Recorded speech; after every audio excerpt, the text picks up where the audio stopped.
Welcome back to Beyond the Box. I'm here with Kyla Hallums, the Byla with Kyla, and Byla, by the way, means dance for people that don't speak Spanish. So many things that Kyla does, and I'm just gonna let you do it and tell everybody because I don't even know anymore. I know, it's different now. I was like, as you were talking, I was like, does she even know No, anymore? because, okay, what I did know was that Kyla's dance instructor, motivational speaker, retreat holder, and I don't know what else. There's a lot. It's I know a there's long a lot. list. Oh, singer, pro singer. Pro singer. Oh, well, okay, I don't know about that. Yeah, no kidding. So, but then you dropped off. She went to the DR, and I never saw her again. So I've been around. I've done some things. Yeah. I guess if I had to say what it is, I would say I'm an embodiment coach these days. Feels more in alignment with everything, and obviously still dancing, but dance is kind of what got me into the embodiment thing, and so now that's pretty much everything. Yeah. And everything that I've created is kind of underneath that umbrella. So I don't even do Byla with Kyla anymore. Byla with Kyla, we had a sweet little funeral. Yeah. It was time to let it go and just be Kyla Hallums. Right. Yeah. But I mean, you were. It was just bachata when I knew you. Mm-hmm. I was like, she is the face of it. I mean, that's how I saw you. Oh, yeah. You know? And so how did it, well, let's start from the very beginning. Yeah. How did this come to be? And I know you were always a singer, right? Mm-hmm.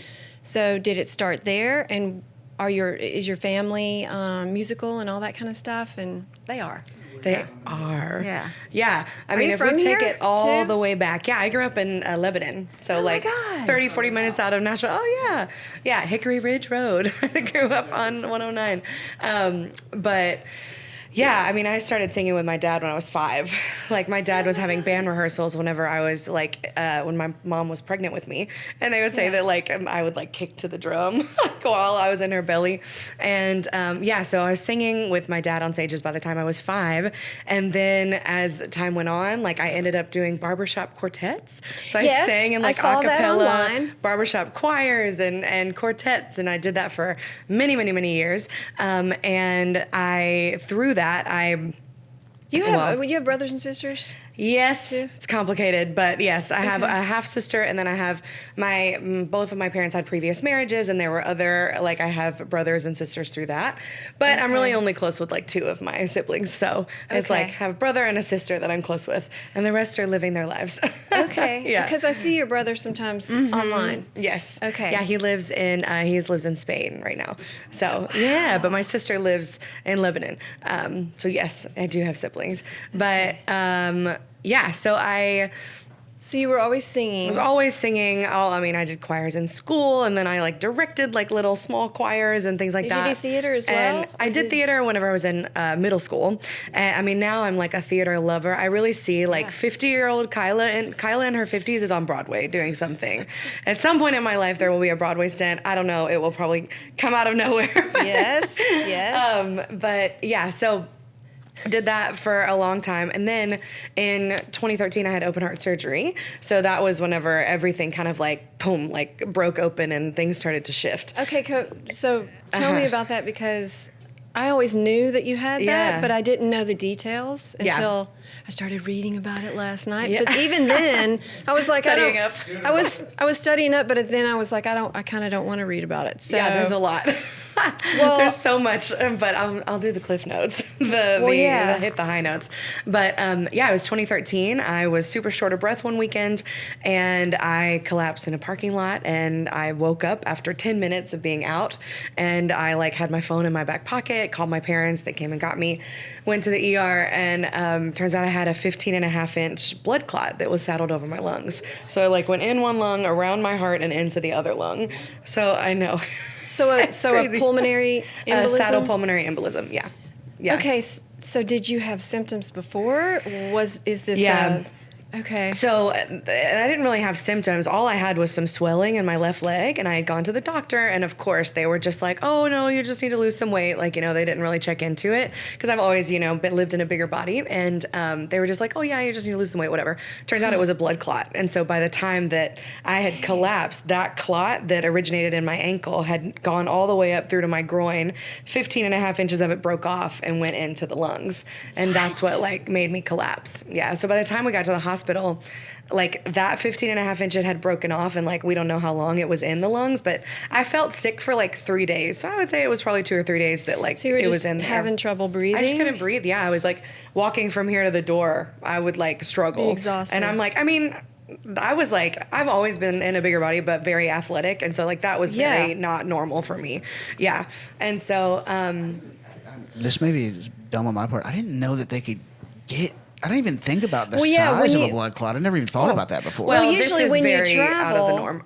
usually when you travel long distances, people will say, always get up, move around and stuff in case you have, a blood clot that could travel and it could cause issues. But, well, this one's very a fluke. This doesn't happen. They recorded the surgery and put it in textbooks. This was a crazy, doesn't happen. This was wild. Because of the size? Yeah. Wow. People die from 2-inch blood clots. Well, that's what I'm saying. They'll be in the hospital for weeks. But this was so huge that when they found it, they were like, "Oh, we got to just go straight into open heart surgery," because it was open heart surgery procedure to remove the clot, because my heart was okay. The only thing that happened with my heart was that it was double its original size because of the asphyxiation of the clot, because the clot literally tied a knot around my heart and went into the other lung. Yeah. So Yeah. how lucky were you that didn't kill you? Or I don't even know if luck is the word, because it's it's otherworldly, the fact that I lived. It's So you passed out. How long were you passed out for? And 10 minutes. And then you I woke up on your own and you were like, wow, that was weird. I never fall. Yeah. I woke up and I was and I looked at my phone and it was time. I was wait a second. It was 10 minutes ago. Just then, what? And this angel, to this day, I really think that an angel came and this guy helped me. I had my laundry. It was a Sunday. I was going to my parents' house at the time I lived on campus at MTSU. And I had my laundry, and so when I passed out, laundry just flew everywhere. So this sweet man is picking up all my underwear off of the ground and putting it, and he gets me in my car, turns the car on, and gets the air blowing, which put me in a space where I could talk, because I just couldn't breathe. And then I was able to call my parents, and they came, and then that he vanished. So I don't know, but it's crazy. Yeah.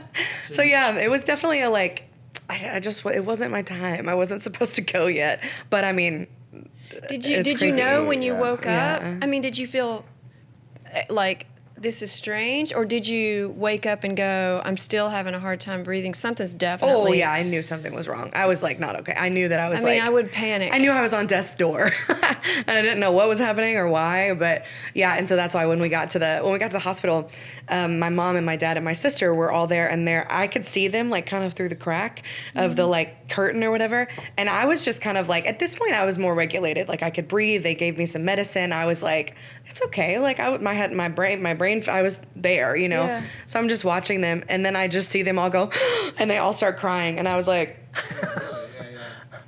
What's happening? Well, something's going on. And then they came in and they were like, okay, well, the worst case scenario I described that it might be, that's what it is. And we're going to go to Vanderbilt. We're going to get a helicopter. We're going to go to Vanderbilt. And I was like, okay. And the weather was really bad, so we ended up doing an ambulance because of the weather. But yeah, went straight in, and How long was the surgery? It was 5 hours. Oh, that's not long. It's not really? long, all things considered. But yeah, I woke up and from the surgery and was on a heart and lung machine and all that stuff. How long were you in ICU? It was about 7 days. Okay. So you were I'm trying to get a chronological. You were in college. Yeah. Because you said you were in. I was 20. Mm-hmm. 20. Wow. Yeah. September 1st, 2013. That's crazy. That's very. So yeah. Last week we talked to Odie, who was talking about his liver transplant. Mm-hmm. So what comes to mind is how it sounds like a dumb question, but how scary was that? How did you move forward? Yeah. Knowing that you had just faced that.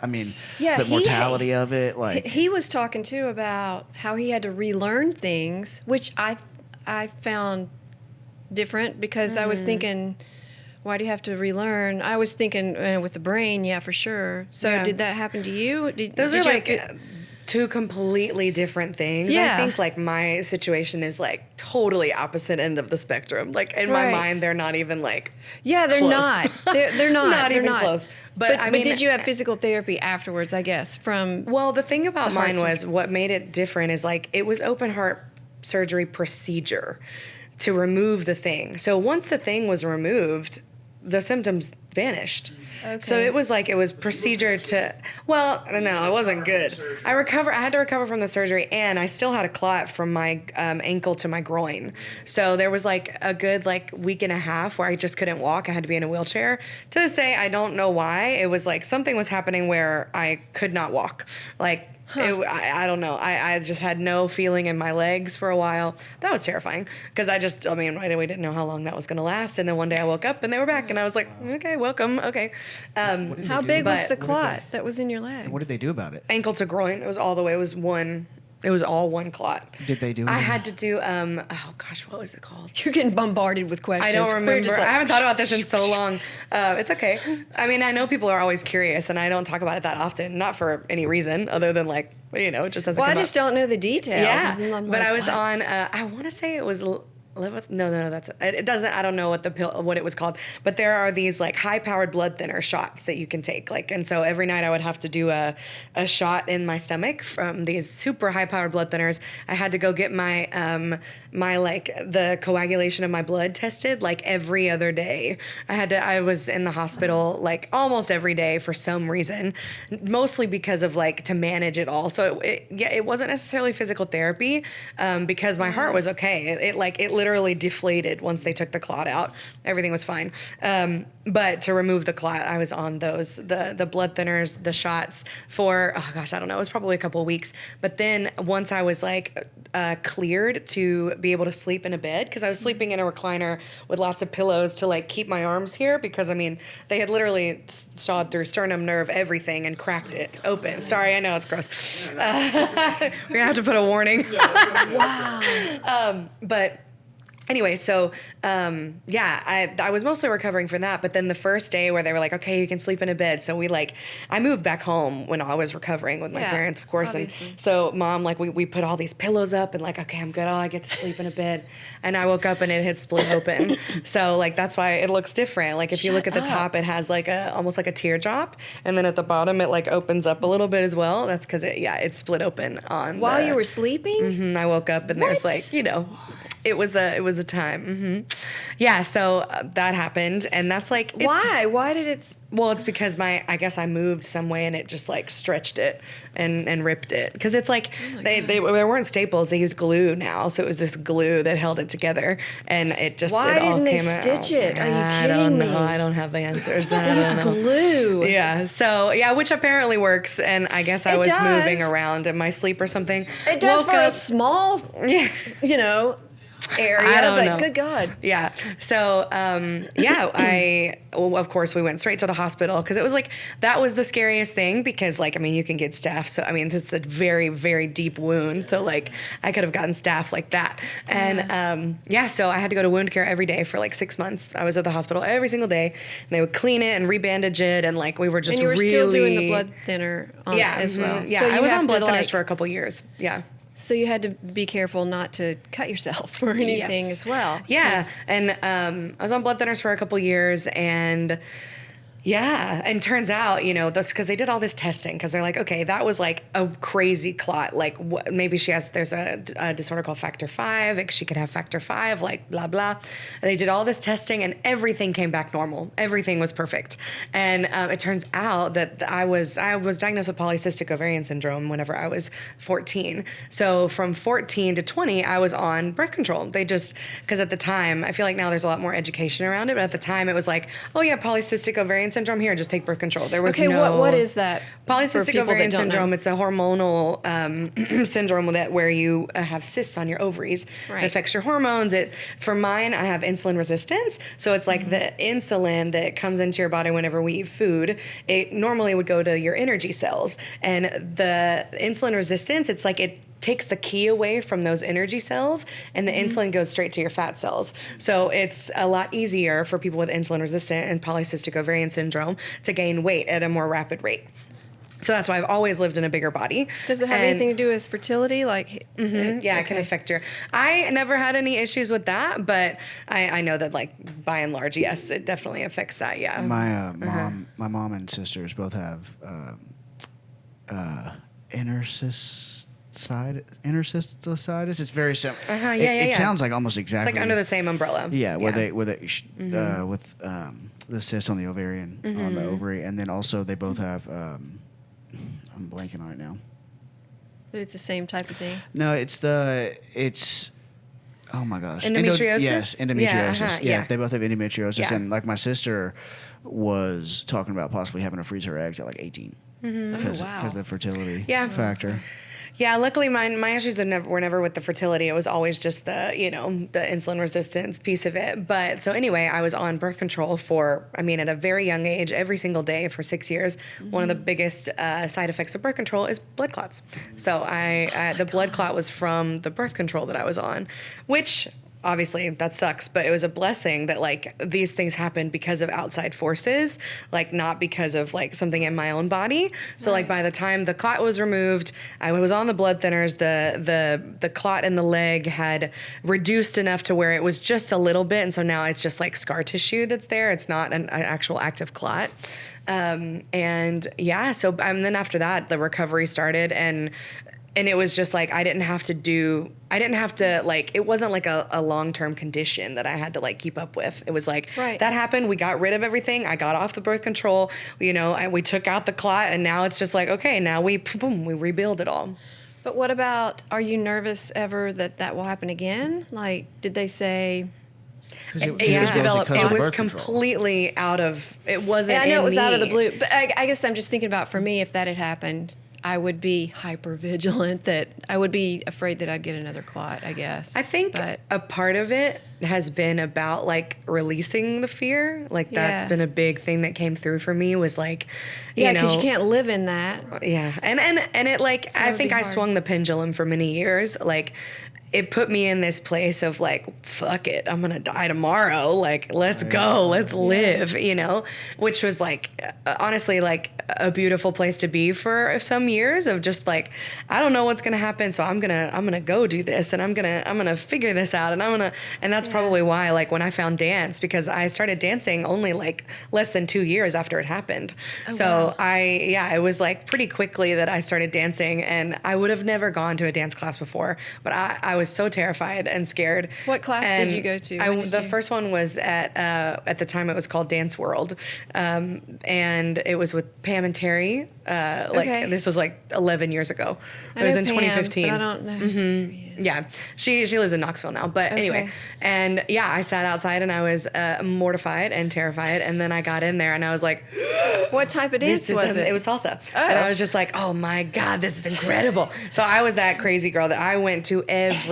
If there was a class, I would work a 14-hour shift at the restaurant that I worked at, and I would go to class. I was not playing. I was like, so I feel like because I started dancing in 2015, and then I started teaching in 2017, which was, like, obviously a super fast turnaround, but I went for it. I was training all the time. I was not playing.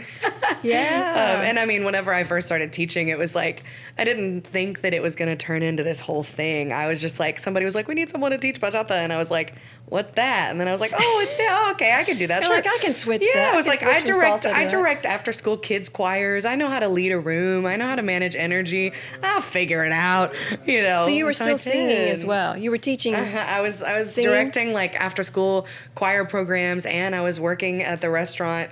Did that affect you at all? Nothing. Like what? Well, with the singing, you have to have really good lung capacity. So it did in the first year after. Yeah.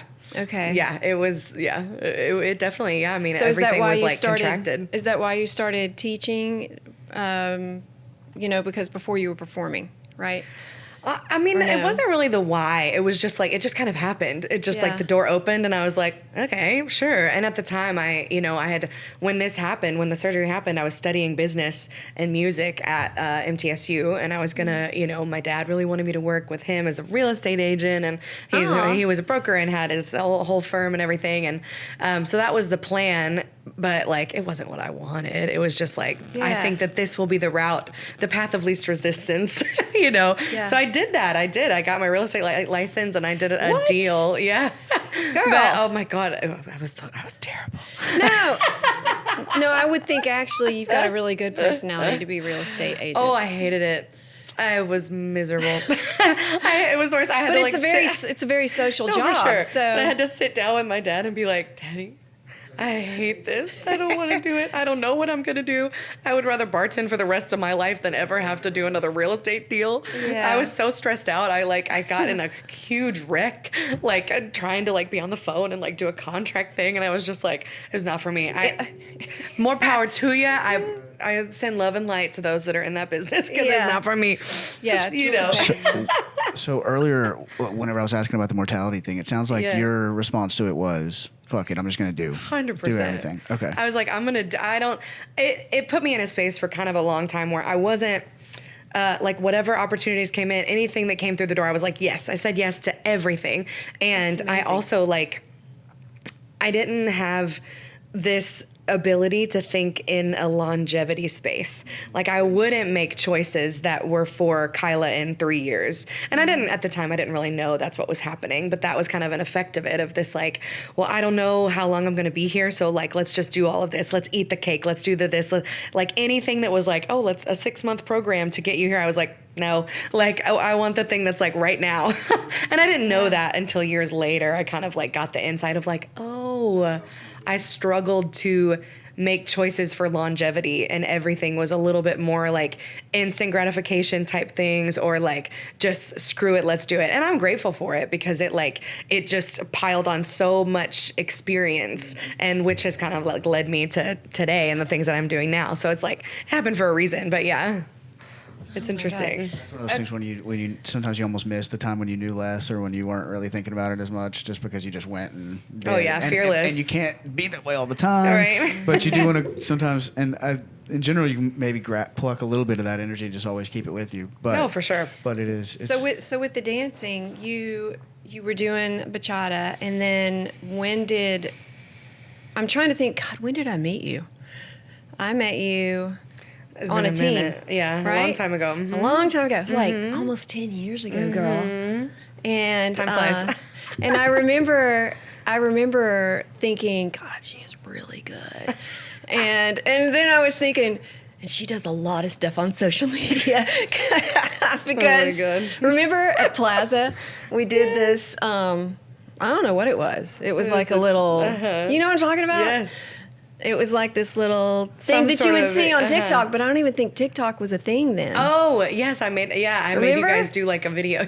Yeah. I remember. And it was strange, but I was like, okay, I'll do it. Anyway, that's what I remember about you. It's I don't know if I can do this, but she's doing it. She's a little crazy, but let's go. Yeah. And then we did another little team, and then you took off. And I was like, where is she? She's gone. She went to the Caribbean. You went to the DR and or wherever. Changed. And then never came back. And I was like, what? She's doing retreats now? So when did that come about? When did you, and what started you wanting to do a retreat, which is amazing. Yeah. That's pretty cool. Yeah. Well, so honestly, it was, something around 2017, 2018, things started to kind of get some traction. Or no, I guess it was 2018, 2019. I hadn't been teaching very long, but I could there was a little bit of there was movement. There were people that were interested. And so I'm like, oh man, I guess this is a thing. I guess Did you go there first? I could really do. No, so this is before I went to the Caribbean. Okay. This is before. But so it started kind of getting traction. I started to kind of notice this piece where people, yes, they were coming to dance classes, but whenever they would reach out to me or they would meet me at a festival or something, there was this other layer of this like emotional layer that people started to feel really connected to me. And not because of the dance, but because of the way that I took up space in my body. And because of like, you go to a dance, festival, whatever, and like you just didn't see very many instructors that looked like me. Yeah. So it would bring this response from people that was deeper than just like a dance class. Mm-hmm. And I at first didn't really know what to do with that. I'm like, okay, there are people, people would come to me. Did it make you feel self-conscious, or did it? No, it was just like, I just noticed it, that I'm like, oh man, there's something deeper here. Because these people would run up to me and just like cry because they like get to meet me and they're like excited. And I'm like, what? Like, why the tears? Yeah, what? But then I started to understand. It's like, imagine if you live in a body like this, you never see anybody that looks like you. And then you see someone and you think, oh my God, she's so beautiful. And something changes in your brain where you're like, well, if I think that she's beautiful, why am I so hard on myself whenever we look similarly? And so this thing happened. I get chills talking about it. Like there was something deeper happening. And I'm like, ooh, happening with you or happening with other people? Or both? All of the above. All of the above. Yeah. I just started to notice that like, okay, there's something deeper here that's more than a 5, 6, 7. Yeah. And at the time I didn't really know how to hold space for that, but I was open. I'm like, okay, I'm Your going to start. intuition has always been on point, it seems. Thank you. Well, I like to train her. I just want to call that out because that's pretty amazing, because a lot of people would either, feel like insecure or feel strange about someone coming up and crying or whatever, and for you, I think you looked at it as this is an opportunity and something's happening here and I need to move. I need to move on it. And it was like, oh, there's something is hitting. There's, that feeling when you're talking to someone or you're in a place and there's this like, boom, it clicks in and like we're in reality and our masks are down. Yeah. And I'm like, that is where the magic is. And so that's what I would feel when people would start talking to me in that way and they open up and there's this beautiful, like, in that moment, I wasn't the dance instructor. They weren't the student. And there was just this human understanding of like, you've lived a human experience that I live and I'm inspired by the way that you handle it or like whatever. Yeah. And so it kind of took away all of the the hierarchy of it, which was really beautiful. And so at the time I didn't really know where it would go, but I was like, okay, I got to open up to this in some way, shape or form. So I started doing a lot of like mentor programs where like being mentored by people who coach people and who like hold spaces emotionally for people, because I'm like, I need to know what to do, because I could already tell that, once I kind of go down this lane that people are going to have emotional responses, and I need to know how to deal with that, like in a safe way, because that's a big responsibility. And if I'm going to be teaching classes that goes there for people, I need to know how to hold that space. So I started taking a lot of these like mentorship programs, coaching programs, knowing how to hold space, knowing how to like guide a space into breath. And I really there's a ton of different programs that you could learn. Like I did a lot with like Kundalini yoga, Nam yoga, learning through those type of programs, but I never really felt like, did you do a certification? I didn't do a full certification with it, but I did I did a lot of different like coaching programs, and my certifications are more in like somatics, but like I did a lot, like I put in a lot of hours of what is somatic, just for people that don't know what that is? Somatic, well, soma means body, and somatics is like finding the aliveness in your body. So through somatics, we work on like expanding people's capacity, whether that's within their body or emotionally. So like if someone's in a trigger, figuring out how to kind of lightly touch into the trigger to be able to find safety in it and be able to exist. Yes. Yeah, I feel like that's the simple way of putting it. But this is what you're doing now. Yeah. Like what? Okay, we keep going forward. So go back. There were so many things. I know there are, girl.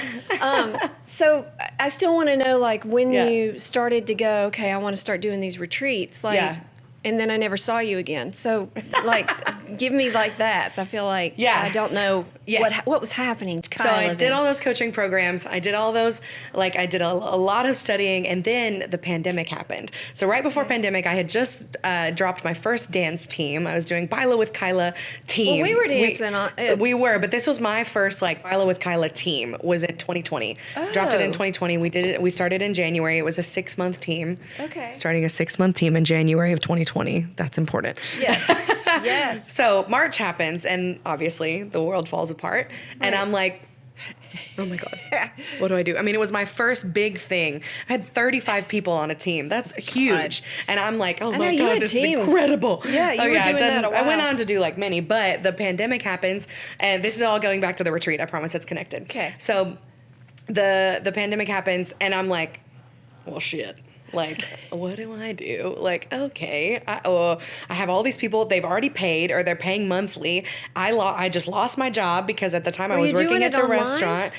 Okay. So we're getting there. So at the time I was working at the restaurant, and then I was teaching my dance classes, and I was teaching private lessons. When the pandemic happened, all of that ceased to exist. Went away. All of it. Yeah. And I'm like, what am I going to do? So I thought about it, and I remember, oh, God bless them. If you were on that team, God love you. Thank you for sticking with me, because it was an emotional time.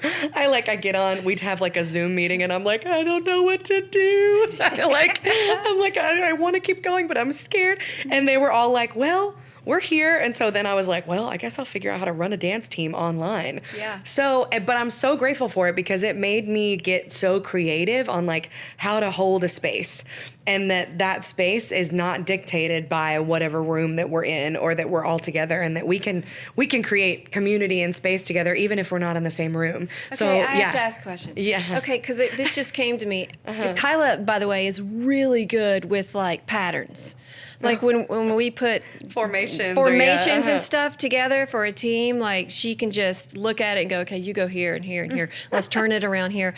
And I'm just wondering, like, how did that come to be, like when you were doing online? Because that would be hard to not have bodies. Yeah. So because I was thinking about it, and I'm like, okay, what do we all need right now? We need a sense of community. We need to feel like we're not alone, and we need to be in our creativity.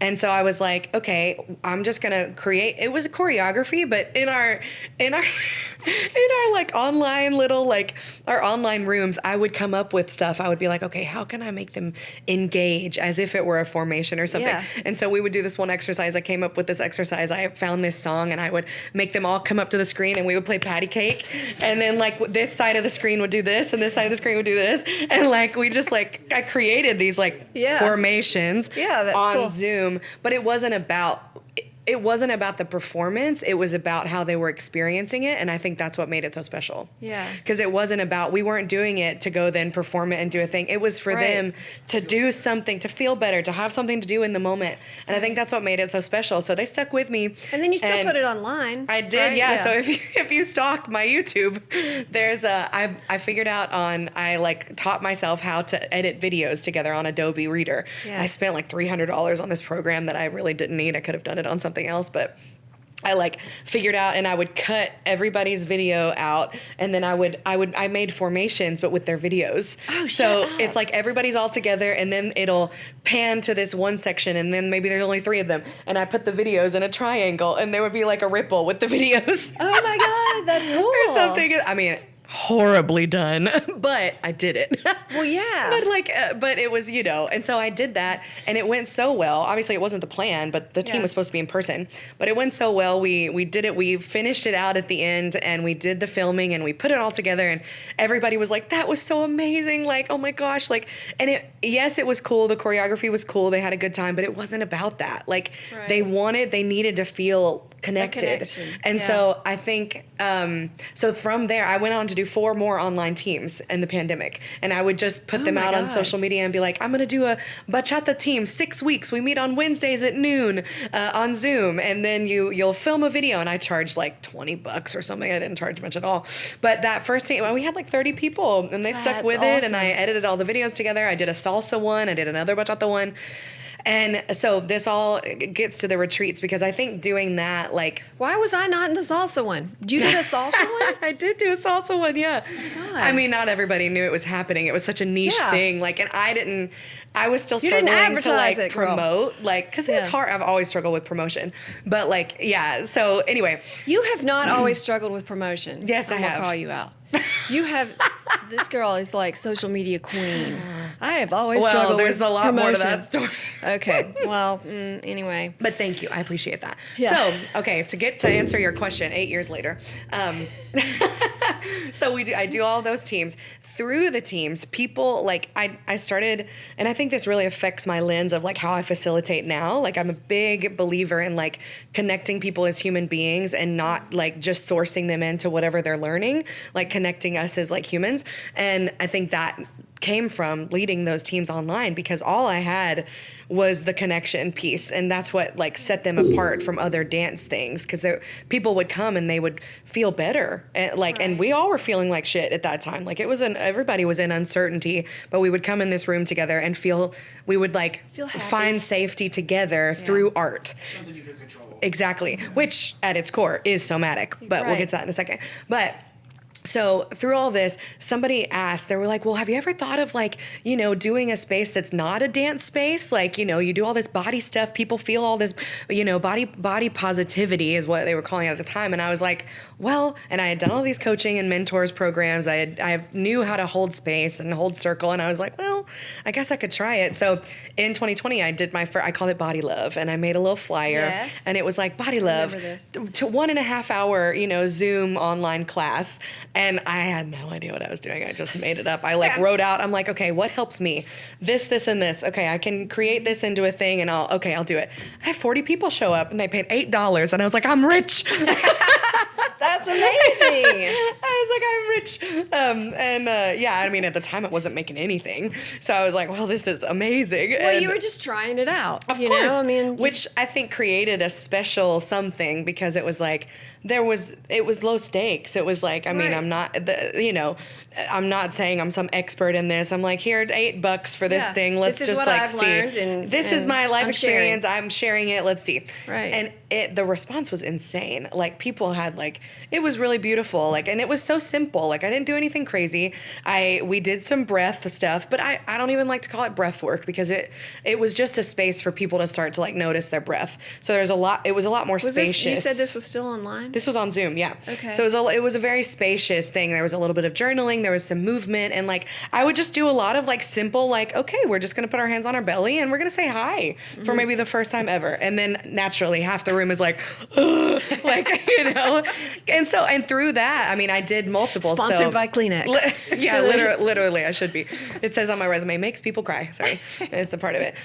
But anyway, so I do that first one, and then people were like, we want more. So then I did like these 4-week communities. I would do like a 4-week Body Love community, and we would meet every week, and then there would be like a group chat, and we would like kind of share, you know, what we're doing in our weeks to feel more in our bodies, to feel more embodied. So no dance at all. No dance. Just talking. No dance at all. It was like a lot of breath. It was a lot of movement, and it was honestly just that my intuition being like, okay, these are the things that have helped me. I'm going to create that into an exercise and see how it lands, and it landed. People were really like, they were loving it. And I was like, okay. And then somebody goes, have you ever thought about doing a retreat? And I was like, I was like, I don't know about that. Okay. I mean, that can be, I've thought about that as well. And it seems so like overwhelming. There's a lot of moving parts to it. But she did it. I've done it. I mean, I've done 12 at this point. So from the reaction that we just had, with it's like, holy, like how do you go from there to that first one? Like, did you find the place first? Did you find the people first? Like, what was So what had happened? So all of this has happened. I mean, everything I just talked about, all of those online teams, those happened within 9 months. That's a 9-month period because it started in March of 2020, all the way through to December. I had done all these teams, and I mean, and the Body Love community. It was just one after the other because there was space. Right. Nobody was doing anything else. So I was like, well, let's do another one. This one went well, let's do another one. So it was like 6 weeks, 4 weeks, 6 weeks. And so by the time 2020 rolls around, I get this opportunity. There was 2020. This is still 2020.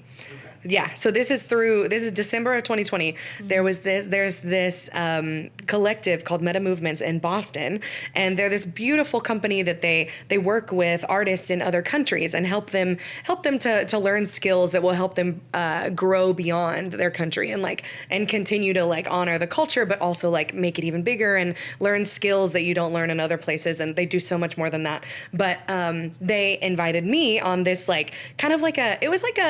it was like a test retreat because they wanted to try this new concept for a retreat, and not very many people were traveling at the time. So it was kind of this hidden, we're going to do a trip in Costa Rica. So this was in Costa Rica, in Puerto Viejo, in Talamanca. And so we go, and I was just I had never experienced things like this. I wake up, there's monkeys. We're going doing workouts on the beach every day. They're having these. Then it wasn't like a full retreat. It was very random, and it wasn't all fully put together. But it was a mind blowing experience for me to be in this country, receiving all it was just the nature was insane. I had never experienced anything like that. I mean, I had never gone outside, in that way out of the country like that. Yeah. And so I was just wow, this is incredible. And so I do this retreat with them, and then So when you did it with them, did they provide housing? Did they provide? Yeah. Okay, so all the things. Okay, and the retreat center, so that was probably a lot easier for you to move into it and just do your thing. Well, and I think too, so Bethany, who's one of my best friends, who I did all those programs with. She's coming on next month. Yeah. Oh, yay. Oh, perfect. We love Bethany. Yes. So she's led retreats for, the last 20 years. Yeah. And she and I, at the time, we're way closer than we were then, but I was able to kind of also be around people that did it. And then there was this other guy named Juan that had also led retreats for years. Oh, okay. Yeah. No, yeah. Pause. We're talking about Yes. Okay. I'm trying to. I probably whacked it. Still, no, you're totally fine. I just. It's the same thing with my hands. I just want to move it. Okay. A little bit closer. Okay. So I meet a man named Juan in Costa Rica. He had also led retreats for years and years and years. So I have these two people in my life that kind of talk about retreats as if they're doable, because which most people they talk about and they're like, oh my God, the reaction that you guys had, right? But I have these two centers of influence that are you can do it's it. not that hard. Yeah. And they, both of them, whenever I would talk to them, we talked about how the whole point of a retreat is whatever your experience is, your life experience, what you want to share, it's just putting that through this lens and creating a container. Mm-hmm. And once we learn how to create a container, people can really drop into it and they can have these humongous transformative shifts. And the beauty of a retreat is that it's really not about me at the end of the day. And I think I feel more embodied with that now than I once did, because in the beginning it was just well, there's a lot of pressure. I could lead a retreat. Oh my God. Yeah. Kyla with Kyla retreat. And it was just, it was about me. And now years have gone by, lots of experience. It feels different. But so I talked to them and he's like, yeah, we could do it. I'll be your tour guide. And so he helped me with the first one. So I did have a lot of support. I lost a lot of money on the first one, but that's okay. It's how any business, right? But so I started marketing this body love retreat. I called it Body Love because I was like, well, that's what I did. Yeah. All these communities. And now granted, the first retreat I ever did was in October of 2021, which is a pretty crazy turnaround for all of this that I just talked about. All those online, everything super fast. Was March 2020. Yeah. So then the first retreat was fall of 2021. And I was just whip. And it went so well that I did 2 in 2022. How many people signed up for the first 4. I had 4 people. One of them was my brother. Well, it's okay. It's okay. 4 is good for the first one. And it was such a special retreat. Those 4 people that came, I still have connections with them. They all went on to go on to another retreat. Yeah. All of them went and did another one in DR or another one in Costa Rica, which, that's pretty amazing to have 100% return rate from your first retreat. Yeah. That's great. I'll take that. So what was a typical day, say, in Costa Rica? So for the retreat, and so it's now called Empower Retreat, and I only do it every other year, but a typical day is we get up, we have coffee and somatic morning session, or embodiment session, really, I think is a better way to say it. But we do like an embodiment session in the morning, which can sometimes be stretching. It can sometimes be journaling. I really try to like follow the flow of whoever shows up. And like, you know, it kind of shifts. But there's always some type of session. Yeah, you never know. There's some type of session that we do in the morning. And then we have a big brunch. We all just kind of sit around and connect. Everybody has a second to just like relax and rest. And then we go out and we go see something, whether it's a waterfall or there's a national park that's close by. We'll usually see a sloth or no. Okay. Liability. Oh, that's right. But I was going to say, I make them trek waterfalls and everything. That's enough. That's enough adventure. I mean, and to be honest, it's a little rickety sometimes. Trust me. So, all this on a zip line. Yeah. I've done it, almost died, and I didn't do it again. No, but like, yeah. So that would be, and then we would go, and then we come back home and we have dinner. And every day we have like a moment at the end of the day to talk about like what came up for you today. Like what came up for you today? What felt like a win from today for you, and what felt like a challenge? Because I'm like, these retreats, the retreat within themselves brings whatever learning thing is supposed to come up for someone. So like, for example, I'll use my mom as an example. So she came on one of my Costa Rica retreats 2 years ago, and she did so good. But we had this one day where we do a waterfall hike that's like, not an easy hike. It's a challenging hike. It's a short hike, but it's like, and I love the hikes because like it puts people into a present space, because you have to be so mindful about like where you're placing your hands, where you're, you know. Right. And I really set the container for that. I set the container for how we take care of each other on a hike.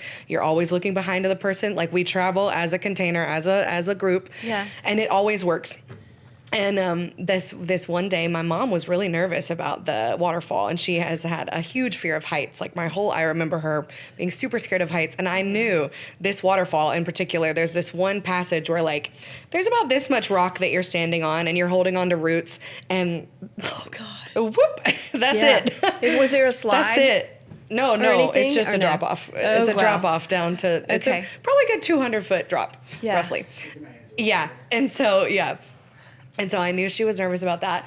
But, you know, I set the container. I talk about the mindfulness. I'm having them, you know, show the roots that they're holding. I continue to remind them, being mindful with your feet, check your weight. And yes, it's about to get to the waterfall, but it's also about like the lesson that brings us in our lives. Like if we're mindfully stepping, like everything changes. So anyway, so we get back and we kind of are doing our grows and we're talking about the wins and the challenges of the day. And she was just like, that hike was amazing, like being able to conquer that, you know, and we're just kind of talking. She was like, I was really scared. And she was like, but then even as I was climbing it, like that one part, she was like, I didn't even think about it. Like, It was just like, boop. And then we get there and then we get in the water. And then she was like, oh yeah, I was scared about that. Oh, and you know, so I love that piece of the retreat. So on a day, like it's important to say that, because a big piece of these retreats that as I've gone on multiple different retreats that is not always there is this like, let's give us some intentional time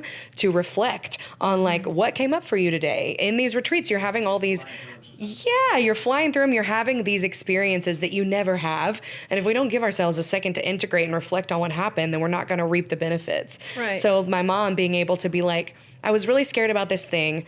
And then I was able to be in a situation where I felt safe enough to conquer it. And then I was able to feel what that felt like to conquer this thing that I was really scared of. Right. And then from my perspective as the leader, you know, guiding the experience, I'm like, my intention is to create spaces like that so that then when somebody goes home and they're having to have a difficult conversation, that they can say, oh, okay, I remember that. And, you know, and maybe it's not fully conscious, but there's this memory in our brains. The brain remembers it as, I did a hard thing and I resourced myself in that by grabbing onto these roots, and then I was able to get through it. Maybe I can have this difficult conversation and express myself in a loving way and get to the end of that. You know what I mean? Yeah. So it's building confidence within the retreat in yourself as well. So that's kind of like a day, but it's important to mention that because retreats, so often we focus on like, well, we go to a waterfall or we go to this national park or you're going to see monkeys. And I'm like, yes, we're going to do all of that. But the magic is in your ability to have a space to kind of reflect on what it's bringing up for you. Yeah. You know? Exactly. Yeah. So yeah, that was the Costa Rica retreats happened. And are you still going back to Costa Rica? Yeah, we do. I do Empower every other year. Every other year. It's happening in July this year. So I only take 10 people. You do it by yourself? Mm-hmm. Okay. Yeah. So when did you start jumping on with Bethany? Where was From that? Muévete. Yeah. In DR. Yeah. So Okay. Bethany and I did 3 retreats together in DR. Is she doing those anymore? I just want to say real quick. Yeah. And will you continue a little bit to elaborate on the kind of how you build it out, like how you make the relationships with the people in another country to like, hey, I'm bringing these people down. These are the things we want to do. Like, how does that part of it work? Well, now there's all these retreat companies. Like you can go hire a retreat company that will do all of it for you, and they'll find the whatever. But then they have to take a percentage of it. Yeah. For me, I mean, it was not even about that, but it was more about like I think a big piece of the retreats, if you go on one of my retreats, is that you feel my connection to the people that I'm working with. It's not just a like, hi, hello, okay, the people are coming. It's like, oh my God, like it's so good to see you again. Because in Costa Rica and also DR, I went back over 10 times before I ever did a retreat. Wow. Because I was just like, I want to know these people. I don't want to just show up and lead a thing and then leave, you know? So I think the building it out and the creating connections, it's work. It's a lot of work. You got to go back. They have to see your face. They have to know who you are and see that you care and like you want to, and you know, to be able to go to these places and do the extra work to find locals that you can collaborate with, and not just locals through a company that's owned from somebody over here, but like locals that have their own businesses over there that we can really like pour back into the people that live there. Mm-hmm. And it does take an extra. It's more work. Are you dancing? Are you doing movement classes now? Or what do you mean, like on the retreat? On the retreat. Did you do that in Costa Rica, or did you mainly do just Costa Rica? Yeah, more and therapy. Costa Rica is pretty much all embodiment work, but like sometimes we'll go out dancing one night. There will be a dance that we'll go to, but it's not that I don't do dance classes on those. Okay. And now, and even on the other retreats, well, in the DR you do. You have on the other retreats that are the dance retreats, the local teachers come and teach the dance classes, but I do teach a how to take class to class. So I teach like, because it's true. It's important because I'm like, we really invite like people from all over. So like I'll have a retreat that has, you know, people that have worked with me for 10 years. And then there's a random, you know, 50% of it are just random people that follow me on Instagram that show up. Right. And then 20% of it are people that are interested in embodiment but also want to dance. And so it's this hodgepodge. So you do have to show people, because a lot of people come in, I think, and they're self-conscious about their bodies and about dancing, and so you have to kind of... It's scary. And I think, too, like, within the dance world, people really love to, like, level a room. Like, you know, we have advanced over here, we have beginner. And I have really just, like, settled into, like, I create spaces where we don't do that. Mm-hmm. And it's great that those spaces exist, but it's not what I make. Because I'm like, I really do believe that, like, especially when we're talking about movement from different aspects and different avenues, every single person in that room, whether it's someone that's never danced in their life or a world champion that's danced for 25 years, we all have something to learn from each other if the space is set up correctly. If it's not set up in the right way, then there's levels, and then this person feels less than, and this person is the end all be all. So I like to like level the room, and so that's why I do the how to take classes, because what I'll do is I'll simulate like a really hard class, because I can do it. Obviously, I can do a hard choreography class. It's kind of fun for me. Yes, I'll tell them, I'll be like, okay, I'm going to turn into like hardcore Kyla now, and we're going to go into simulation mode. And I'll say like, okay, we're going to be here for only 5 minutes, so everybody just hang tight. And I go into super intense like dance teacher, like, all right, follow me, 5, 6, 7, and across da da da da ding ding ding. Then we do like go crazy, and they're all like. And the whole point is to trigger the shit out of them. Yeah. And so we like simulate it. We make it happen. And then I go like, do, do, do, do, do. And now we've come out of the simulation, and I go, how did that feel? And they're all like, terrible. Yeah. It was horrible. Yeah. You know, because I was being really intense. I was going really fast. I'll intentionally like do my counts wrong. Yeah. Or I'll intentionally like say one thing and do another. Yes. And it makes people have to resource themselves and figure out how to stay. Because literally, it's like, because what I find in dance classes, especially when people are going to another country, they're being immersed in a culture. There are people that have come on these retreats that have danced for 10 years. They go to DR and they think they're really great at bachata, and then they take a class with one of these teachers, and they're like, wow, I know nothing. Right. And so it's a completely different lens. So we simulated and we go out and then the somatic piece kind of comes in, the embodiment comes in, because then what I do is I help them how to resource themselves. Okay, you felt really overwhelmed in that. What can you do to help yourself get through that if that does happen? Which it doesn't. The teachers that we hire are world-class and incredible, and they don't do that. But it's an important class to take, so that way people know how to resource themselves in the moment. And if I'm feeling overwhelmed, what can I do in my body and myself to be able to get through this? Do I need to leave, or is that me overreacting? Because that's a valid option. Mm-hmm. Or do I just need to take a deep breath for a second? Do I need to just stay in my basic and something that feels safe? Mm-hmm. And then maybe I can focus on this thing that's outside. Mm-hmm. And it helps people realize that like we're in charge of our own experience. Yeah. And that also helps me as a retreat leader, because it helps them to do that, not just in the dance classes, but also as they are in this new country. Yeah. Because a big thing is people will kind of want to attach to me of like, oh, have 8,000 questions or like this.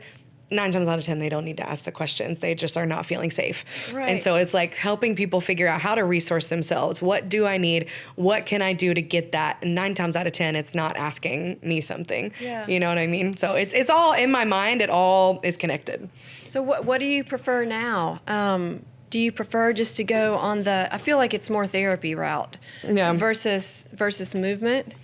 Or are you still, trying to do it evenly? You mean like with dance? Not just even with the retreats. Well, there's movement. I mean, everything is movement. Like even with the embodiment session, I mean, movement will always... Yeah, movement will always be like the thing that we use. So it's like from my experience from instructing dance, I think just like what I know about bodies and how they move, it helps me open that door for people. Yeah. So it's like there's still movement, but it's a lot more of like creating a space for people to explore their own movement instead of giving them choreography. Right. So it's a little bit more of like that open space that feels vulnerable. Yeah. It's a lot more vulnerable. If I put on a salsa song and say, Meredith, improv for me, instead of doing a choreography, that feels more vulnerable than doing a choreography that you know. Yeah. You know what I mean? Yeah, I'd probably pass on that. Okay, yeah. He's what? He's going to the bathroom? Mm-hmm. Yeah, I would have to pass on that. Yeah, exactly. Yeah, you pass on it because it's like...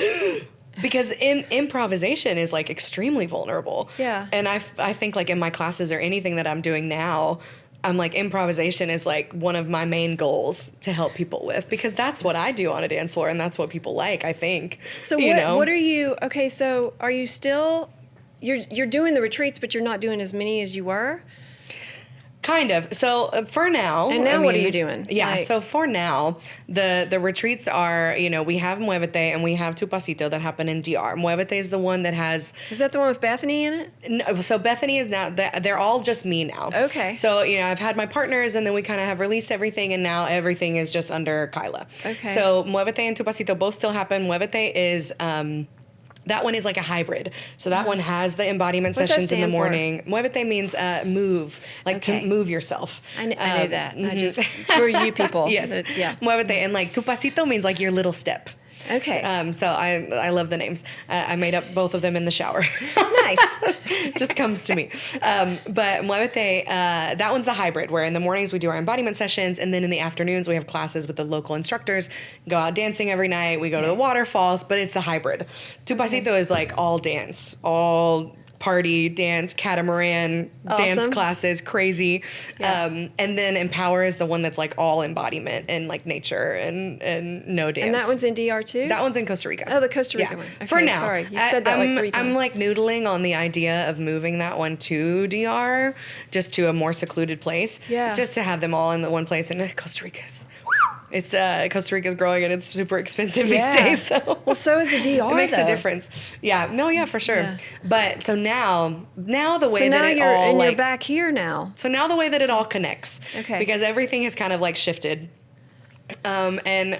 Well, I haven't said this out loud yet, but I'm going to say it here. Okay, yay. Yeah. It's the first time. Yes, I'm going to make the official announcement. So, over the last year or so, it just kept becoming clear that, like, I have like everything in my spirit, the intuition you talked about is screaming at me of like, we have to do more of the embodiment work. Like that's my purpose. And dance was a door to open to that. And now like I'm using my experience from dance, but that like truly the goal is embodiment. It's helping people be in their bodies. It's helping people live their lives. Yeah. And, you know, whether that's through somatic practices or like whatever. So I just keep getting these hits of like, oh my God, like I have to do more of that. I have to do more of that. I have to let go of the dance part, because dance, as much as, I mean, I learned so much and I'm so grateful for it, and it will always be a piece of it. In a lot of ways, it can be a little bit of a security blanket. Like it's a lot safer and familiar to me, for me to keep promoting the Baila with Kyla and the dancing. Right. When in reality, the purpose behind it all and the root and what's really the most important to me is the embodiment that the dance brings. Right. So now it's not that dance doesn't exist in it. It's just that I'm really focused more on the embodiment part of it. Yeah. And so now I have like, you know, my one-on-one container clients. I'll work with people in like either a 6-week or a 3-month or a 6-month container where we do these sessions weekly, and we'll do like a Zoom session online one-on-one, and we work on embodiment. They tell me kind of what's going on. We don't get too stuck in the story. So it's very different than your standard therapy. And I always tell people like, this is something that is in conjunction with your therapy that you do. This does not replace. But the nice thing about it is it gets people into their bodies. So for example, if someone's telling me, I had a client the other week that's like, you know, really struggling with taking up space. She's a vice principal and she wants to give feedback, but she's struggling to feel like she has something worthy to give. And so we just did some body practices of like literally like expanding her energy, expanding her capacity to understand that she does have things to offer, you know, and then we kind of did some shaking to shake off this stuff that she has in her mind that she's not worthy of taking up space. So we talk about a little bit about what's going on, and then we put it into the body. Yeah. What are we holding in the body? How can we let it go? And so how many sessions do you notice that someone has to do in order to actually embody that? Because I would imagine one session of this is not going to listen. You would be surprised. Really? Yes, I have literally. And again, it's not about me. It's about like getting them to a space where they see the root, and then the added part of then moving it through their body, which that's so different for people. Yeah. And so like 'cause I'm sure a lot of doing people haven't just experienced this that. obviously doesn't do that much. But when we create the space, I can get them there, you know, or they get themselves there. They start to understand the root. And when we then, you know, dip our toe in whatever it is that you need to release, and that movement becomes it happening, your brain literally doesn't know the difference. Right. Your brain doesn't know the difference in a memory and a visualization. Right. It's literally the same thing. So when you're visualizing, like pushing out that energy and like expanding out, she literally that same week is talking to me about how she's walking into these rooms and she's able to speak what she wants to say. Awesome. And it's so quick. I mean, it can be, and that's why like some of these 6-week containers, and we only do 3 sessions, but the container itself, we do like voice noting, ongoing support kind of thing, because a big piece of it is I have them really like So you're an accountability partner. Yes, kind of? but no, because it's not a dialogue. It's like the voice note, the point of it is to capture the moment. So like, for example, if you're sitting here and you're telling me, oh, well, last week I went through this really difficult thing and it brought up some stuff for me. In this moment, it's already processed. It happened. You're done. It happened. But for me, in these containers, what's really important is me understanding the way that this person shows up in the heightened moment. In that moment. So we do the voice note support so that they can either voice note or text, like, you know, I had one client is like, you know, I went into a massage today and I had a complete spiral about like, you know, having to take off my clothes and this thing. And so when they capture it in the moment, when we do get in session, I'm able to say like, okay, let's go there. Let's go into that really, really intense moment and let's move through it. Let's see, how can we move through it? How do you want to take up space in a different way? And how can we create a practice that tells your body that you can take up space in another way? And it's just like us being able to find safety within yourself. But a big piece of it is me knowing, you know, what are those moments, the moments where we spiral, the moments where this gets too loud. And it's 9 times out of 10, it doesn't happen in the session. So that's why I like to do the containers, because like 9 times out of 10, we're performing, right? For something to come up. for something to come up, and most of us can't just immediately access the thing. It's like we come on, we're human beings, right? And there's this element of performance. So you get in a session where you're supposed to not perform and be off, and what do? We perform and we tell them what's going on from a performance. I mean, for years I would have these therapists and they would be like, well, I don't think you need therapy. And I'm like, I'm a mess, but it's just because I was a really excellent performer. Knew what to say. You knew what to say to them to 100%. Make them feel like you're good to go. I'm like, I know how this product, yeah. So the whole point of the container is like having them have a space where they can have a neutral party that listens to like, well, this made me think this, and this is then what I did. Because I'm like, the whole point, let's look at the behaviors. Let's look at how you're treating yourself, and then we can shift it. We can in these sessions, we can have maybe for the first time, doing something as simple as like putting our hands on your belly and breathing and saying like, hey, I love you, I'm here. Like it's so profound for people because that's your body's first memory of hearing that or feeling that. And it affects everything, Okay, so anyway, I got off the track there. But so the container clients. So that's like one piece of it is I work with people one-on-one. I take like 10 clients at a time. This is here. This is on Zoom. I only work online. Yeah. Okay. Everything's on Zoom. I just find that people feel safer in their safe place, and it works better for me too because it's more flexible. I do some in person. I have a space here that I work out of. But okay, so but I'm saying you're here like for a while now, right? Yeah, this is home. Yeah, I'm settled. I'm like, because now, so the pieces of the puzzle now, after all of that, right? After all of the stuff that happened, now it's like I'm working with people one-on-one through the container clients. And then I still run the retreats. I do the Muévete en tu Pasito each year, and then Empower in Costa Rica every other year. Or by, demand. If people want it, then I'll do it. But for the most part, it's every other year. And then outside of that, I created the dance company. Traditional Bachata Nashville is my dance baby. What? Did you not know this? No. Yes. So yeah. Okay. Well, but before we say that, to cap the embodiment stuff, the big thing that's about to come out is that now there's about to be a membership that people can buy online. That's just it's a easier access point financially. It's just $45 a month, and it's this membership where the idea is getting people off of like social media and into their bodies. So a part of it is there will be move and listen audios where you listen, but like I encourage you to do some type of movement as you're listening to me talk about whatever this thing. It's like a little baby mini podcast, but the point is to encourage them to get up and move in some way. And then there will be little resets, the like 5-minute videos, a little body reset, Yes, it's going to be some somatic stuff, but again, everything is kind of under the umbrella of embodiment. And then there's going to be monthly live sessions that we do once a month, and then these like written reflections. So it's just like kind of a digital space that people can go to get these practices in a more accessible way. Because not every, obviously the containers are expensive, but I wanted to create something that has a better access point and always offering scholarships and for people that are like, that are really inspired and want to do it, but not able to financially.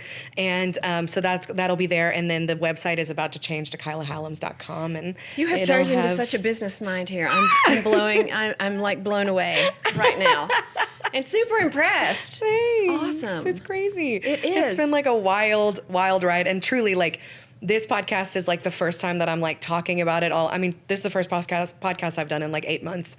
And so, 8 months ago, I would have really like talked 8 about. Months. That was I know, not a long time ago. It doesn't say that. Well, they never edited it and put it out. So whatever, it doesn't count. Yeah. But like, it's like, this is the first time that I'm talking about it all in this way where it just makes more sense. Yeah. Like before everything was so dance based. And it's a lot more vulnerable to like really go down the embodiment road because I understand that it can feel a little cryptic. Like even as we're talking, it's like, I think you guys understand more than you did 30 minutes ago, but it's like, what? You seem like a different person to me. You're a lot more embodied and you're a lot more, just confident in like what you're doing. So. I feel like for a long time it was like I was not, I don't want to say I was selling confidence, but I will say I felt like I was hiding behind confidence for a long time. Yeah. Confidence was kind of like my currency of like people expect me to be this like, all life out and crazy life of the party, fun and blah, blah. And like over the last, still are, of course, but it's in a different way. It's more like I feel a lot more grounded in it of like, of course I do have this, you know, I do feel like a person that has a light that can be big. I do feel like I do have that confident piece, but it's been an interesting journey to like understand what of it was really serving me and what of it was me bringing myself to a deficit just so that I could have validation from everybody else. You've turned from an LED light to a warm glow. Yes, I'm light. a warm glow now. Yeah, and it's a lot softer. It's a lot. It does feel softer and it feels better and it's been a journey. Yeah. Yeah. So the way that it will look now, the membership, the website will hopefully drop in the next like 2 weeks. The developer's almost done. But it's like you'll see it and it's a completely different, I think it embodies more of this and what everything and the way that it all works now. Well, if you're listening to this, I guess it literally just, I keep turning myself up way too loud. I'm sorry if you're listening. That's my bad. You don't sound loud. You sound not to you, but trust me. like you're just trust me. I turned it up too loud. tiptoeing along. It's because I'm at 0 because I'm trying to cut off any kind of echo and then I have to turn it up anytime I go to say anything. Mm-hmm. But anyways, if you're listening to this right now, I guess it would have probably just happened. Yeah, like probably. It might be the same week that this comes out. Yeah. So probably good timing to talk about it. How does it feel for you to look at the whole picture, stepping back? I mean, my eye's twitching, so there's that. It's magnesium. Well, I mean, but as you step back, like you said, and kind of for the first time, verbalize it in this way, and kind of you're looking at the full picture. I can definitely understand like the weave that you're creating, and that there's pieces here that kind of add to the whole picture. So as you step back and you look at the brainstorm, you know, the full picture, how do you feel about it? Sounds like a journey. Sounds like quite the journey. It's been a journey. And I mean, what we've talked about today is like the tiniest tip of the iceberg, obviously. But I think it feels good to step back and like see it all. And it feels nice to not be the epicenter, if that makes sense. It feels nice to have created some systems and some other things that aren't so like, I am Kyla, look at me, be like me. It doesn't feel like that anymore. It feels like this is my life experience. This is the things that I've learned. And I want to continue to like work on myself in a way that encourages and inspires others to do that. And knowing that the experiences, the knowledge that I've gained, hopefully is just opening that door for others, whether it is through the dance company or whether it is through, you know, a retreat. It's like, I like that there now are multiple different doorways for people to come through because I can just see it so clearly that like the whole point of all of this is all of us just being able to human better and being able to be kinder to ourselves and our bodies and understand, because like through all of this, like, I mean, obviously the only way for me to have gotten here was to have a complete reckoning with myself of the way that I was treating others, of the way that I was talking to myself. And it was not accurately depicting the way that I was performing it in my life. And that blew up. It blew up. And when it did, it was like, wow, like something's got to give. And so to answer the question, to look back now and just be like, I kept saying the last 3 months or so, everything in my spirit has just been like, I have to hold the vision. I have to hold the vision right now. Like not everything is in place. Things are shifting and shaping. Everything's changing and moving. And now I'm kind of slowly starting to find my settling, but it's kind of felt like when you move into a house and you have everything in all the boxes and you haven't hung everything up yet. Because you're like, well, yeah, but also that feeling of like, is this the house I want to be in? Yeah. Is this it? Do I unpack the boxes? Mm-hmm. Yeah. So the last, I would say 6 to 8 weeks, I've started to unpack boxes and I've started to hang up some pictures and like water some plants. And that has felt really good. And so then, which leads us to the dance company, because there was a moment with all of this. I was going to say, where is this? And there was a moment with all of this where I was just like, dance can't be a part of it. Like, I'm just going to not dance, which obviously, if you've ever seen me dance, you know that is a stupid thing to say. Yeah, it is. Obviously, I'm going to dance. You're ridiculous. Yeah. And it was just fear. That was just fear of like being afraid of not going down this road that I know is where I'm supposed to go, because dance feels safer. So there was this like moment of the extreme of like, let me just shut that door so that way I don't. That's okay. You can feel a little safe. Of course, but I also that intuition was like, no, that's not the way. And so, and then also like with everything I've always done over the last 10 years or so, I've kind of had a tendency to be on an island. Like I don't really let, even when I did have partners and I wouldn't let them in. Like it would be like whatever the ideas were, like, sure, we may have worked together on something, but like I was so like, boom, you know, so I started thinking about it, and I fell in love so deeply with the culture of Dominican Republic, and also like learning more about Haiti and like Hispaniola and all of it. And I fell so deeply in love with it. And then I come home and I, you know, look at our dance floors here in Nashville, and like people don't know how to dance like that. Yeah. And it wasn't enough. Yeah. It wasn't enough for me to just randomly do a team occasionally. I didn't have the capacity nor the want to teach regular classes, you know. And so I just was like, well, I think it could be really cool to create not just a dance company, but like a community that is driven off of embodiment and also honoring this culture that I love so much, and that we literally take trips to so that people can like understand it.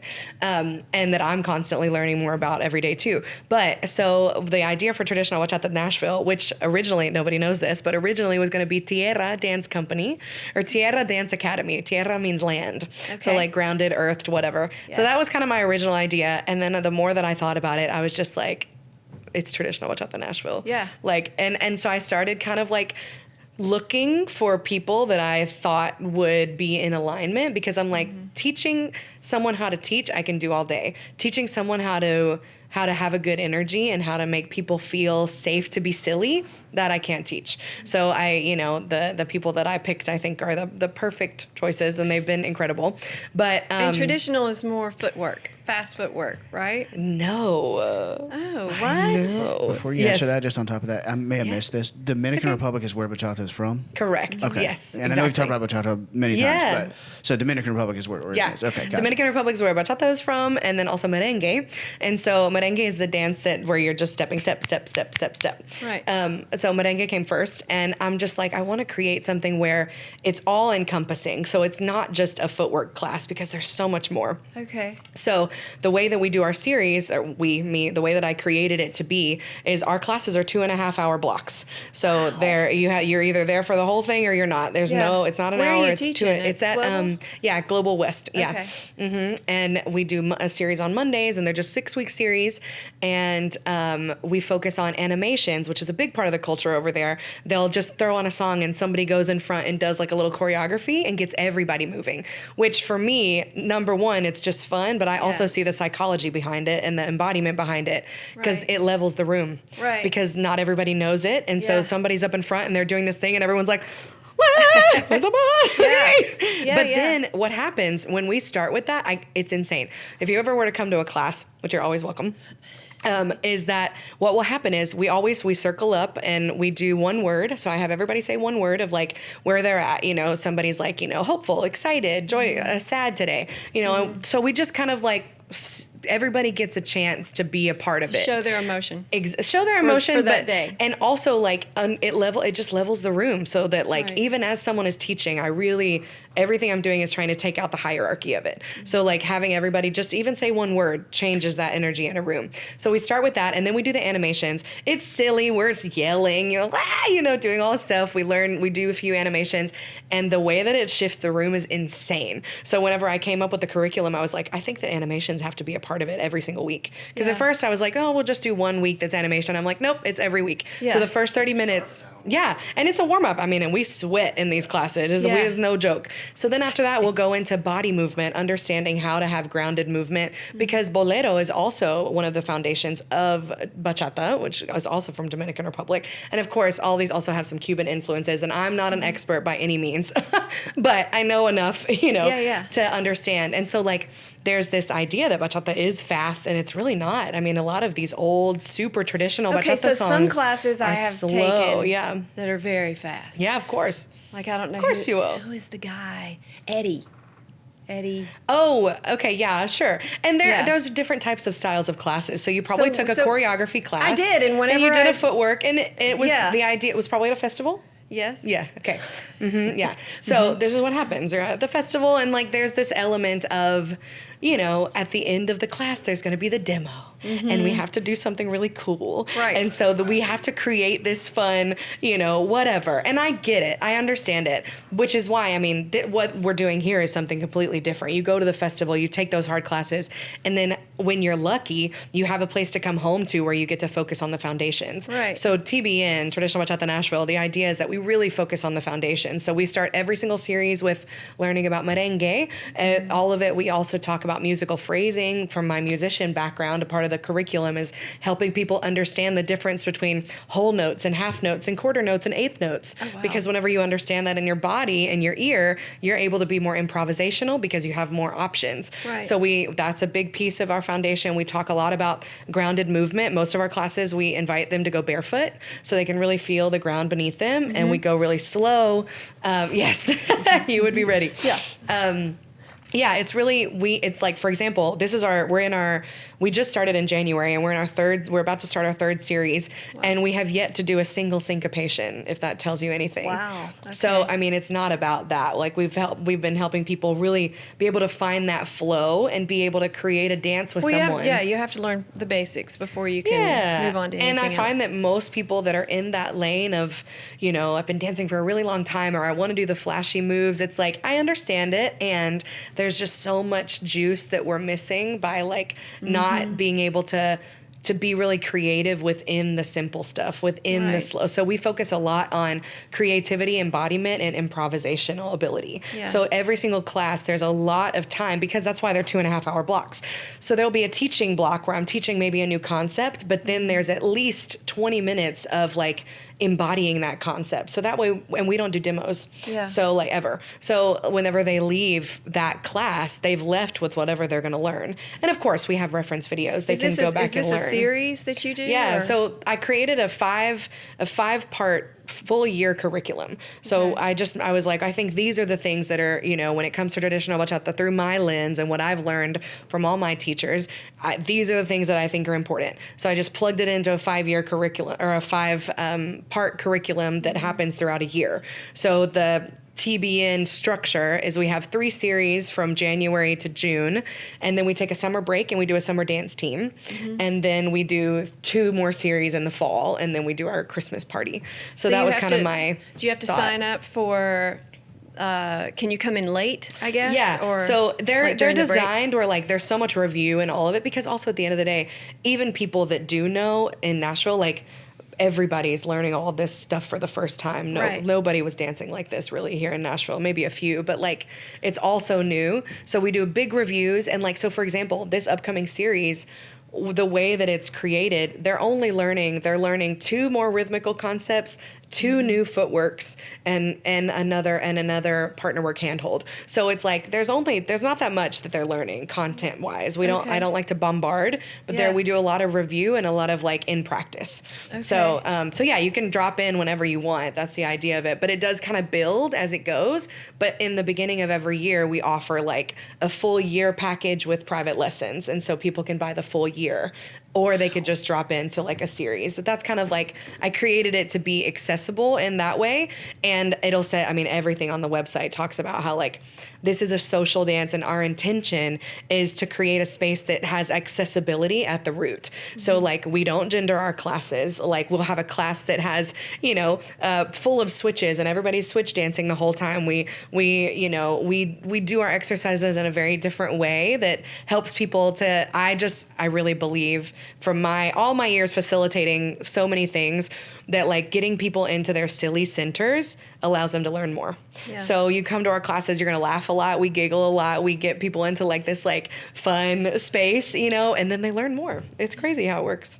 It's crazy. It is crazy. So the overlay of it all now, the way that it is now, I live in Nashville, I work one-on-one with container clients, I run retreats, I run the membership, and then I also own whatever, Traditional Bachata Nashville. And through that with the classes that we're doing, it's a teacher training program for the folks that I have hired to be a part of TBN. Okay. So they're training as they're teaching. Okay. And that's why in this first year we're offering, it's pretty low prices. It's for 6 weeks, we do $165 for 6 weeks, and that's 2.5-hour classes each week. So it's $11 a class, which is a pretty low a pretty discounted rate Yeah. because they're also training. But I also love the vibe of like in these rooms that we're creating at TBN, there's not this energy of like whoever's teaching is like in this ego place, trying to prove themselves. The people that they know that these are teachers in training, they know, and they'll feel me. I'll come in and kind of like,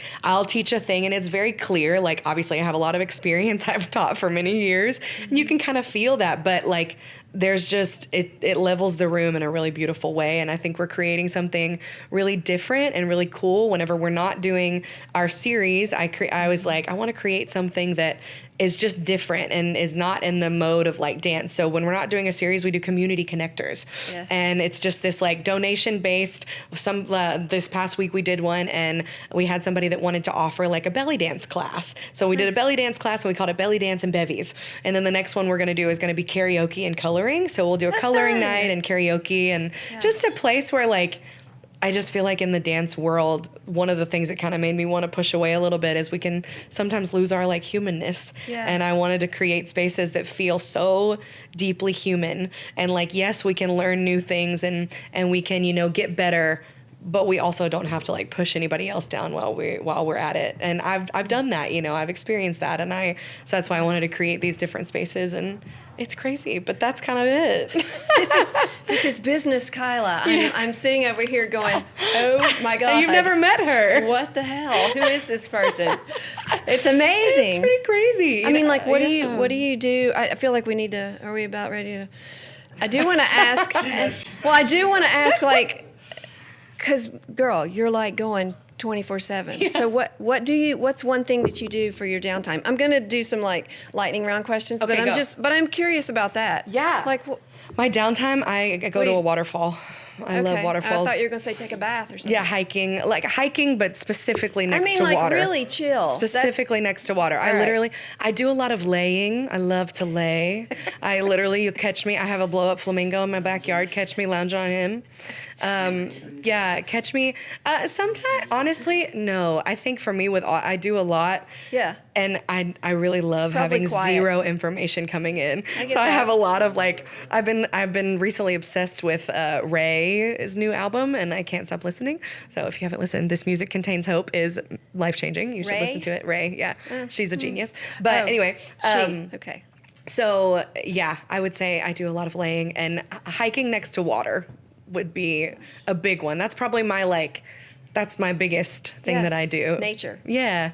And now I did that only for like, there were many years where I would just do it as like, I'm leading a retreat. So we'll go to a waterfall, and I loved it, you know? And then there was this moment of like, I really do this shit for myself. Like, so that's been a game changer. Okay. Yes. All right. Here's some questions. How many hours do you sleep a night? 7 to 8. Do you really? I'm not playing. Oh, good for you. I don't play with my sleep. Yes. I'm going to bed. And then there will be a day where I sleep for like 2. But, that's like once a month. But 7 to 8, pretty solidly. Okay, well, this is not on my question thing, but okay, I know that you're doing gymnastics now. Yeah. What the hell? I love gymnastics. Okay, what is your, what are you working on now? And what is your thing that you have accomplished as far as like tumbling? Yeah, I mean, I'm so brand new baby in it. Like, I did it years ago, and then, of course, whenever I was a little kid, and I could do a lot more a couple years ago. And then, like, this body, I'm carrying more weight right now, so it's been really nice to see what I can do, and I've surprised myself. I know. I'm impressed. I think right now I'm working on my, like, handstands. Like, if I'm fully honest, I'm just working on handstands, but... You're doing back walkovers pretty well. Well, my goal is to get to like back walkovers without the help. Yeah. And I would really love to do like a pass that's like a round off back handspring type of vibe. That's like, give me a couple years. Yeah. But that has been really fun. So that's been my new. What about just like a handstand forward roll? Yeah. Also that. Yeah. Yeah. I can do, yeah. Or walking. I could do that. You know what else you could try? The walking handstands. Well, you could walk on your hands and then split your legs at the same time. Yeah. Oh my gosh, I have so much to do. I gotta go to the gym. Okay. All right. Well, back to the original programming. Let's see. Okay, if you didn't have to sleep, what would you do? Like, if I didn't have to sleep? Yeah, at all.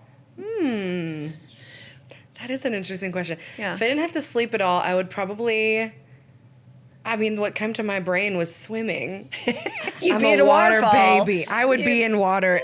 I'd be like, well, there's a creek over here. I'll just go swim. Okay, what are 3 words to describe you? Just 3. Complex. Yes. Complex. Light. Yes. And I would agree. Watery. Watery? Yeah. I'm Okay. pretty watery, I feel. Okay. I don't know. Biggest pet peeve, and it can be like traffic edition, or it could be dance, or it can be Pet peeve. Yeah, just one pet peeve, or just I really am trying to live a life where I just don't let You don't have stupid pet things peeves? affect me. There's However, gotta be one. However, Come on, girl. was That's that? outside. Oh, I was like, was that your stomach? I'm hungry. I was like, no. girl. I would say sleep in people's eyes. Oh yeah. Whenever you have sleep in your eyes. No, like all the Like, crud. yeah. Now it makes Yeah. me want to. Everybody's like, oh. Yeah, that is a pet peeve of mine. Yeah. I feel I've released it over the years. I've gotten a lot better with it. I had like a little situationship, and there was one day I like got the sleep out of his eye, and I was like, I must really like this guy. What the heck was that? Yeah. It's little things that you notice. It's so funny. Yes. Let's see. What's your favorite song to sing when you're singing like karaoke or whatever? Oh God, that's a really hard question. I would say Is it the one you sing at Rudy's all the time? No, I mean I like those songs, but those are just the songs that we have that they know. I would say I love to sing. I really love to sing "At Last" by Etta James. At last. My love is coming on. Yes. So good. Yeah. What a legend. I don't do it justice at all, of course, but Yes, you do. We do a little Girl, bit. you have a great Little, voice. you know. You have an amazing voice, please. Okay, how would I know if you're mad? If I'm quiet. Yeah. If I'm quiet and Silent treatment. My mom used to do this, and I was like, oh my gosh, I'll never do that, and now I do it. But we used to say the wrinkled lip. Like when Mama had a wrinkled lip, watch out. And so if you see me like a pursed lip. if you ever see me go, He's just desperately trying to keep it aside. or you see the eyes, Yeah, the eyebrows go up. But one thing about me, if I'm mad, you gonna know about it. We gonna sit down. We gonna talk. Yeah. Well, now, We yeah, gonna of talk. course. There's no sweeping under the rug. No, for no, you. no. What's your first celebrity crush? David Archuleta. What? And then I met Really? him. I met him at Salsa Restaurant From American teaching a salsa Idol? lesson. Right? Yes, I was obsessed. You never think when you're all alone that we could be. David, if you see this, it was nice to meet you one day at Salsa Okay. Restaurant in Plaza Mariachi. That's amazing. He's very lovely. What's one thing that's in your car right now? Always. That's always in your car. Always. That's always in my car. Mm-hmm. Well, the 2 things that come to mind are lip gloss of some form. Yes, relatable. And also a speaker. A speaker. Always a speaker. Okay. Yeah, you know. Yeah. I always have dance shoes in my Yeah. You never know. Yeah, keep that thing on. car. Would you rather have an itchy back or a runny nose? Itchy back all day. I don't know. That's weird. Questions. Do you believe in ghosts? I believe in spirits. Spirits. And energies. I get I it. don't know. What is your spirit animal? Oh, what comes to mind is a koala bear. I'm a Oh, cuddly little guy. Well, that's not true. I gotta find an animal that also has a boom. Cause Yeah. I mean, that koala exists. bears, Oh, yeah. then maybe I am a koala bear. Like Are cuddly. they? Like they're, No. They have a cuddly mode, but they have like. I'm almost positive that they're actually kind of aggressive. Really? I think so. Well then. Well, that's there okay. you I'll go. take that. Yeah. Okay. Let's see. What job do you think that you would be terrible at? Real estate. Yes. She knows that. All right. I think that's all I got, girl. We're done. They're generally docile and sleepy, but they can be aggressive and dangerous, threaten stress, or during mating season. There we go. Really? Yeah, I could take that. I could be a koala bear. Yeah. You learn something new? I know. Oh my gosh. Okay, I we're love done. it. Thank you. This was great. I learned so much. Honest to God, I'm gonna have to take a minute to absorb all this. It was a lot. It's so much. Okay, I tell them. Yeah. Yes. Okay. Whatever you want to plug. This will go forever. 'cause Okay. She's got so much. It's a good thing to have a Tanita part 2. Yeah, for sure. Yeah. Well, thank you so much for listening to me today. I am Kyla Hallums. You can find me at Kyla Hallums on Instagram or KylaHallums.com. And if you want to dance with me here in Nashville, you can look up traditionalbachatanashville.com and join us for maybe teteo at Tantissimo every single Sunday from 5 to 9 here in Nashville. And otherwise, I hope to see you on the interwebs. Perfect. She knows what she's doing. My God. I was like, taking notes. Good job. Girl. Now you know more about Kyla.